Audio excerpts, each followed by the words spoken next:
How's it going, all you minties? Uncanny Omar here from Near Mint Condition, the home of collected editions. And join me today for your overview of the Uncanny X-Men Marvel Masterworks Volume 15 from Marvel Comics. So, stay tuned.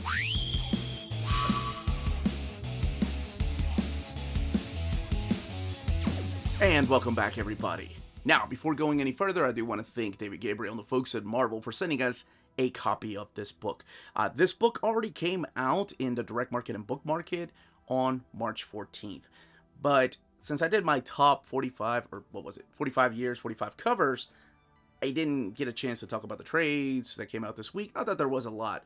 But this one is special, so I thought, well, let's go ahead and break it down with spoilers. So I'm sorry to anybody that watches my videos that doesn't want to be spoiled for things that happened 30 years ago, 20 years ago, 10 years ago, 5 months ago. I usually put a spoiler tag letting you know if I'm talking about minor spoilers. I'm not going to be talking about minor spoilers. I'm going to be talking about spoilers because this is my era of X-Men. This is when I was going to comic book stores, and just like that, I feel like an old man because now we have Marvel Masterworks. Sure, we had the Massacre stories show up in the previous volumes, and I remember going to the pharmacy and grocery stores trying to find those issues of X-Factor, and then eventually trying to find issues of Power Pack, because you could only find them at the comic book store. But with this, I remember having a folder, oh my gosh, back in the 80s, so let's go back to this, and getting these issues pulled. And I don't know where this video is going to go. I don't know how nostalgic I'm going to get, but this is my life in comics, so bear with me. We'll try to keep it short. Alright, so let's take a look at the cover. This, of course, being the standard edition cover. They also have the direct market cover on the left-hand side, and that direct market cover is a limited edition, so keep that in mind. Now, back to this. So we have a beautiful piece of artwork right here from issue 229 of Uncanny X-Men, drawn by Mark Silvestri. I believe Dan Green is the inker on this, with some of the X-Men and a bunch of these robotic characters who will play a big part in the X-Men's lives, and those are the Reavers. The little box. I heard that they're bringing the boxes back, so you have Rogue, you have Storm, you have Wolverine and Colossus right there. And the glory days of $1. I think to most people, the glory days are whatever price the comics were when they grew up. Here's the spine right here, Marvel Masterworks, the Uncanny X-Men 15. And then the back of the book. Oh, one more thing. Let's look at the spine really quick. By the way, this book retails for $100. Most of these are $75, but depending on page count, they do go up to about $100. And I think I've only seen that on X-Men. What I was going to say is the spines are also different on the direct market covers, the limited edition covers, because the entire dress is different. The design of the book is different than the design of the standard edition. The price is the same, and everything underneath the dust jacket is the same, but even the flaps are different because they're that marble color, or they goes in with that marble color, so you can probably tell here just a little bit, whereas these go in with this silver design. And I know I've pointed this out, but just in case you've never seen a Masterworks video, they have this certain, I don't want to say glow, but it's just the the type of paper that they're using. Well, no, it is embossed. It does feel like it's sticking out a little bit, and that is just around the front and the back, that frame, and the inside of the book being black instead of white, or the flaps rather. Alright, so we're gonna take a look at this underneath the dust jacket. Move those to the side. Here we go. Uncanny X-Men. Pretty simple, to the point. They use the same designs for their early Marvel Omnis. As a matter of fact, this is exactly what they did. Marvel Omnibus there, the title, and then the volume number. Nothing on the back. They had this faux leather look to it. Now, the stories in here have been collected before in Omnibus format and in trade paperback format. So what I'm going to be doing is I'll look at the artwork. And yes, I know people are still confused when it comes to Marvel Masterworks. They are standard size hardcovers. They're not deluxe editions. So they're shorter than your Omnis and OHCs. And if you want to see the different types of collected editions, I've done a video on the channel about the different types of collected editions, and I'll leave the link above or wherever. You can click on it. I guess if you're watching this on your TV, you can't click on things. I'll leave the link in the description of the video. All right, so we're gonna crack this open, and again, we're going into spoilers. I'm sorry, it's X-Men. This is my era, so I have to talk about this stuff. So let's do it. So we're gonna go ahead and get this open. Here's this end sheets, which we've seen before in Marvel Masterworks. Has this marble look to it. And here is what's collected in here, and of course, the main key creators, Chris Claremont, Roger Stern, and Mark Silvestri.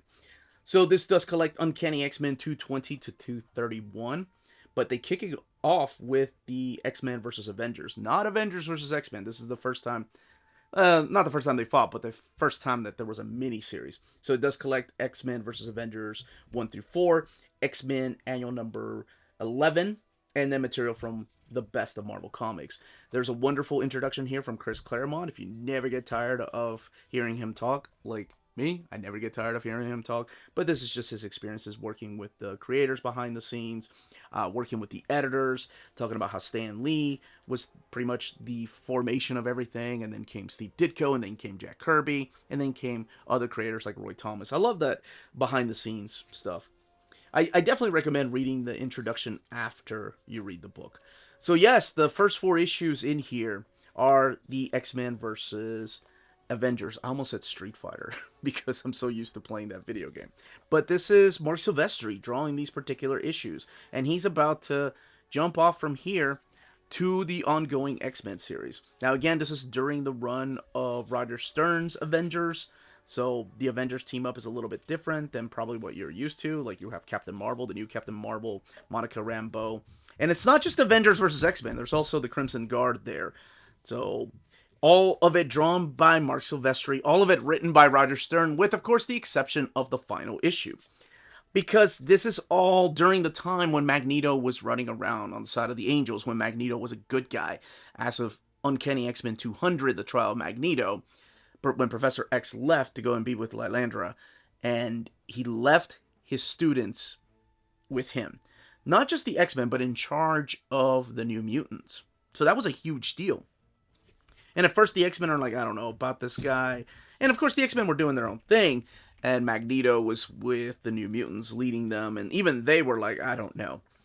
So what happened was that Roger Stern wanted to make him a villain again. Now this is, of course, when I talked to him a few times at conventions. I really would need to interview him. But I'm sure he's gone on record about his original ideas about this. And Jim Shooter disagreed. He was like, no, Magneto needs to be a good guy. We need to keep him a good guy. He needs to be with the New Mutants during this time. And he was like, well, he's a bad guy because he told me this plot about how there was going to be something in his helmet. So Mark Silvestri and Roger Stern did not get to finish the issue. As a matter of fact, I think the final 2 pages maybe, or the final page is done by Keith Pollard, if I'm not mistaken. So Tom DeFalco steps in as the co-writer and the scripter, and you have Keith Pollard doing the pencil breakdown with Joseph Rubinstein doing the inks. So this is not the way that Uncle Raj wanted to end the story, but it is the way that the editor-in-chief, Jim Shooter, wanted to end it. And, well, as you probably know, when it comes to comics, you've got to side with the editor-in-chief, or you can go the route of Uncle Raj, or people like John Byrne, or several other writers that have disagreed with their editors. And then we get this beautiful, drawn annual right here by Alan Davis, Paul Neary doing the inks, and then Paul Neary later on would do inks for Brian Hitch, who to me always had a Alan Davis type of art style. But this reunites the X-Men with the Excalibur, pre-Excalibur, so Captain Britain and Megan.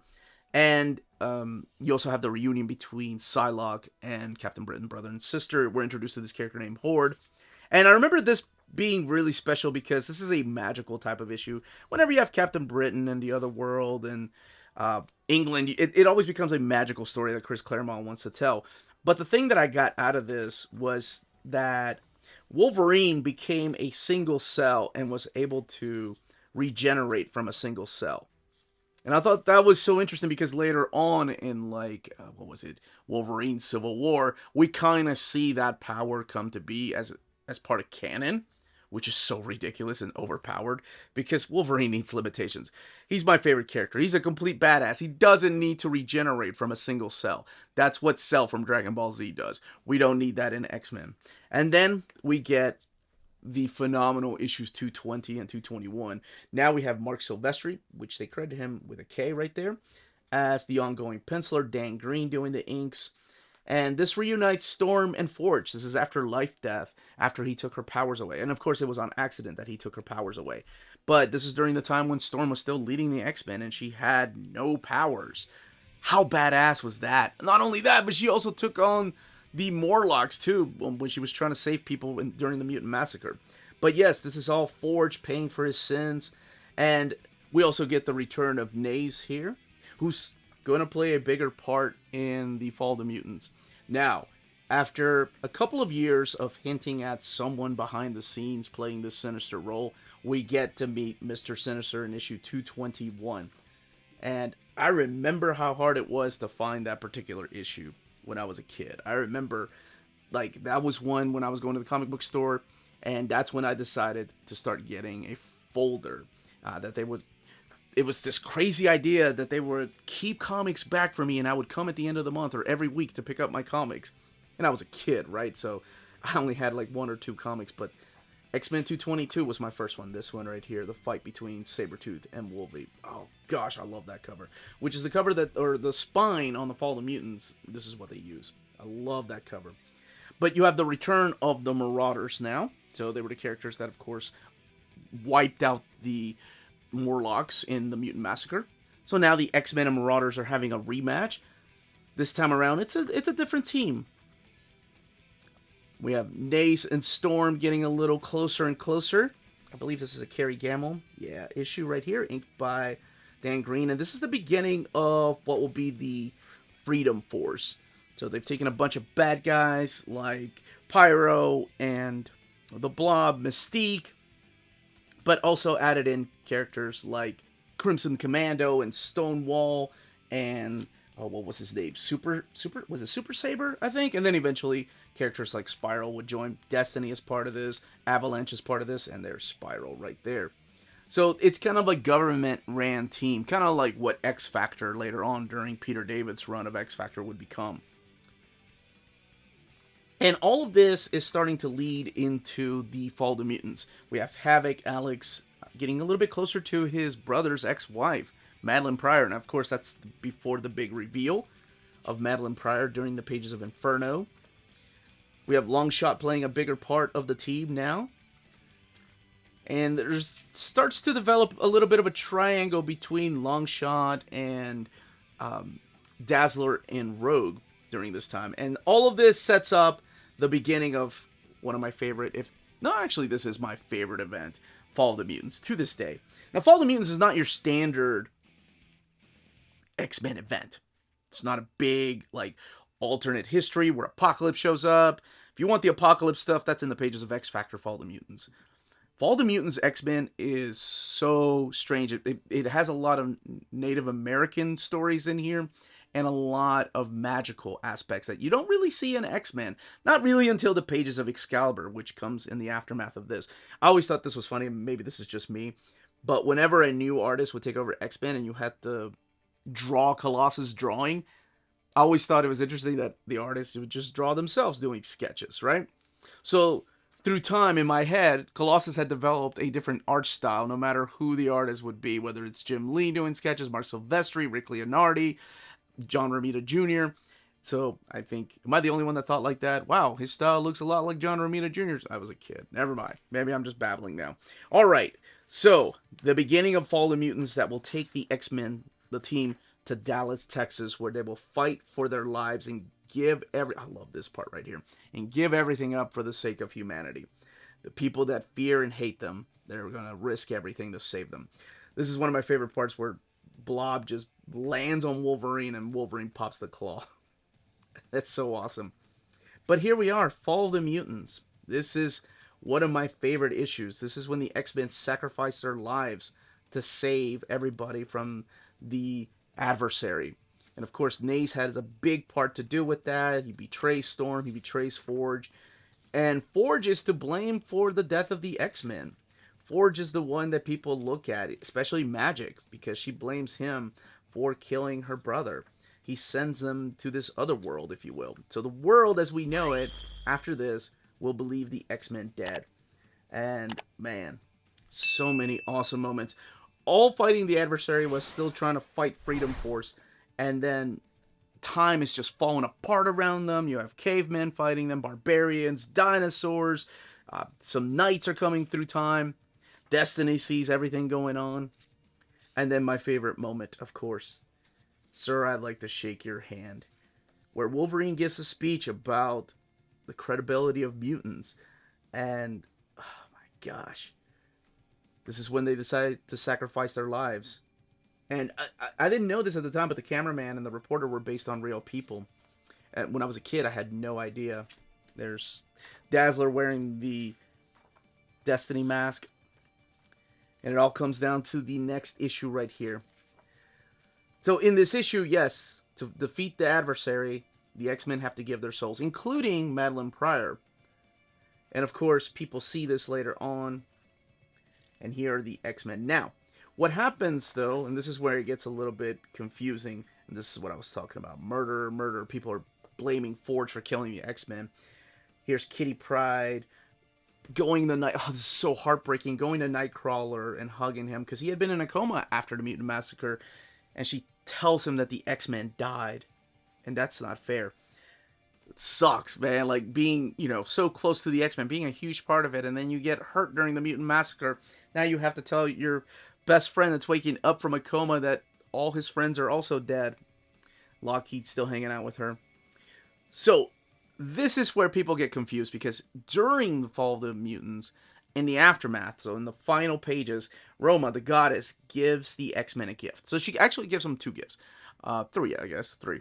First gift, of course, she restores them back to life. However, she also gives them the ability to be hidden from electronics. So no cameras, no security cameras can pick them up. Nothing can pick them up. So the world believes that the X-Men are dead. And the third thing she gives them is a gift that's called the Siege Perilous. That if ever times get difficult, they can start over a new life by walking through the Siege Perilous. Now that comes into play later on. A big time. Oh man, this Memoriam issue is so good. This is about a guy that has a flashback about Wolverine and Dazzler. And when they go on an adventure, and he's sitting at a bar and people are talking about good riddance to those horrible, evil mutants. And he gets his gun out and he's like, don't you talk about my friends like that. So for one issue, we don't know where the X-Men end up. And then we see the X-Men showing up later on. But before that, we get the appearance of the Reavers in Singapore right here. So you have Skull Crusher and Pretty Boy and all these characters that play a big part, or will play a big part, in the X-Men during the Outback years. Which to me, and I think I'm not alone, I think some of my viewers love that era too, is the best era of X-Men. Because it was my childhood. It was that transition from middle school going into high school, and it was new. It was in Australia. We had Gatekeeper right here. Or Gateway. Sorry. I've been talking to too many young people. Gatekeeping. But we have Gateway that works as their doorway to other places, wherever they want to go. And on top of that, they can't be picked up. There's the Siege Perilous right there. That she ends up giving them to them in issue 229. Oh man, this issue was so weird, because I forget that Longshot can also pick up readings from physical things. So if somebody owns something, he can pick it up and could tell what they were feeling and all the emotions they were going through. So they end up finding some treasure, and he's being haunted by ghosts. I completely forgot about that power. It's not until you go back and reread these issues that you start to remember all these things that Claremont was building up. And there's Gateway. Oh, this connection between Gateway and Rogue, that's so beautiful. This issue right here, even though it feels like a fill-in issue, like a filler as we call it in manga or really in anime, is really good though, because this takes place after the events of New Mutant 66. So this is Rick Leonardi, and the inks are done by Dan Green.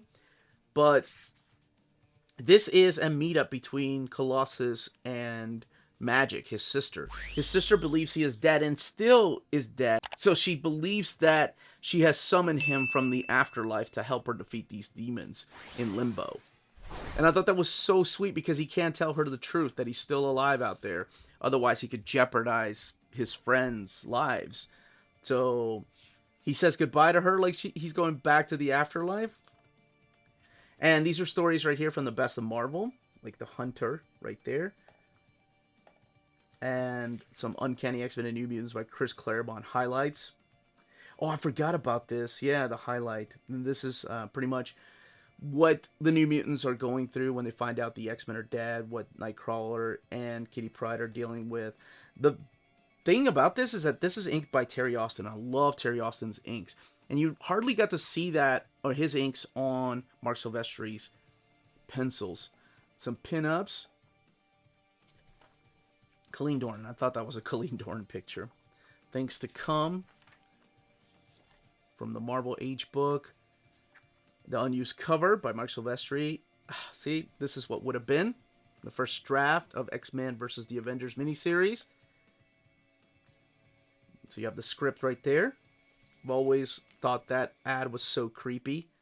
It's 1987. Do you know what your children are? It's based on the Do you know where your children are ad that was going around in the 80s. And let's see here. Some more of the Marvel Age stuff. Character designs of Mr. Sinister. More Marvel Age. And again, during the Fall of the Mutants is when X Factor was dealing with Apocalypse, and the New Mutants were dealing with the, what was his name? The animator, I think? The Right. Those guys. And helping their friend Birdbrain. And unfortunately, they had a death. Is this the not Children of the Atom, but the Pride of the X-Men? It looks like Pride of the X-Men. Let's see, behind the scenes of the exclusive report of the making. Yeah, this is behind the scenes of Pride of the X-Men.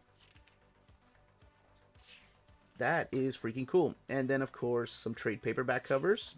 Kirk Jarvin, I think, is the artist. Yeah, Kirk Jarvin, and I always liked his art. I don't know what happened to him. And then the biographies.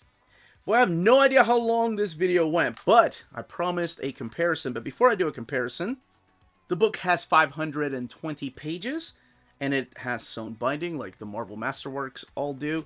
So let's do a comparison with the first omnibus, the Fall of the Mutants, and then we'll do the Inferno prologue. Alright, so we're going to look at the very first X-Men comic. Here's the omnibus, of course, and then the Masterwork. Now, the colors are going to be different because this is truer to the colors of the single issues. Whenever they go back and restore the artwork, Corey and his team do an amazing job of art restoration and color restoration. And in here, in the omnibus editions, we know that they fix the goof-ups and stuff like that.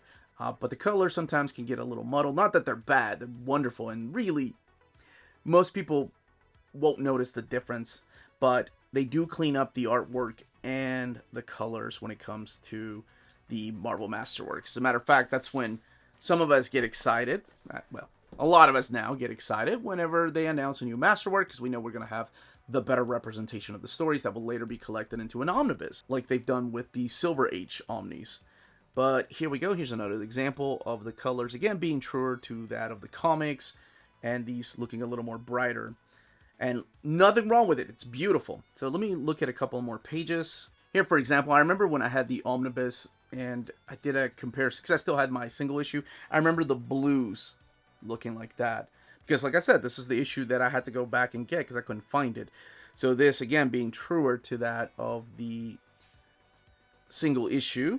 And I know sometimes they go back and fix some of the color mistakes. Like I think in another printing, they might have put the red diamond there instead of the green diamond that they were using for the original appearance of Mr. Sinister in the comics. And again, a little side comparison here, and